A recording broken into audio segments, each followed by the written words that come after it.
If you have a drone and you want to get footage like this, then get ready to take some notes because in the next 2 minutes, I will reveal all my secrets.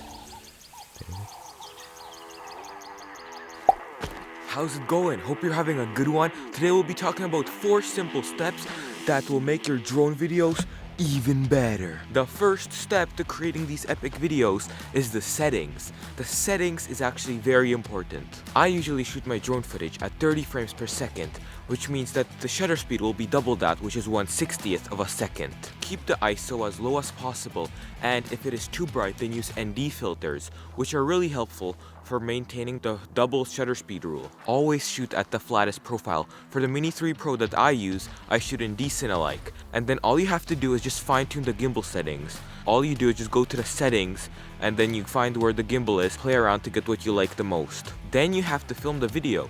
When filming, you really just have to make sure that there's no dead space, and that you use the rule of thirds. Create the depth and movement by having a foreground, middle ground, and background. When moving around the drone, you have to always be smooth with the joysticks. If your fingers twitch too much, then just use it without the joysticks and just with your thumbs, which helps sometimes as well. Then it is time for the editing.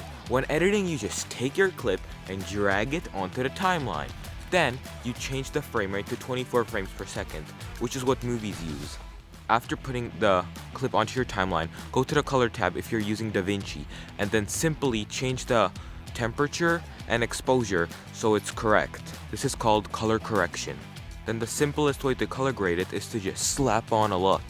And you can also add a cinematic letterbox, which you can download from the internet. If you really want to take your footage to like the next level, like from here to like, you really just want to add some music, some sound effects, and maybe even a speed ramp. So I'll show you quickly how to do that. So for music, you can just find some from YouTube or Upbeat, just find it from the internet, there's free sources. Then plop it in, and then what you do is add sound effects. A free source for sound effects is freesound.org, and then do a speed ramp. So basically, if you're using DaVinci, you can right click, go to retime controls, then you just like add speed points and drag the points together to make them faster, and then you can smooth them out. The drone I use is the Mini 3 Pro. You can see my quick review here if you want. All the things I just told you are the basic elements that make up the video I'm about to show you.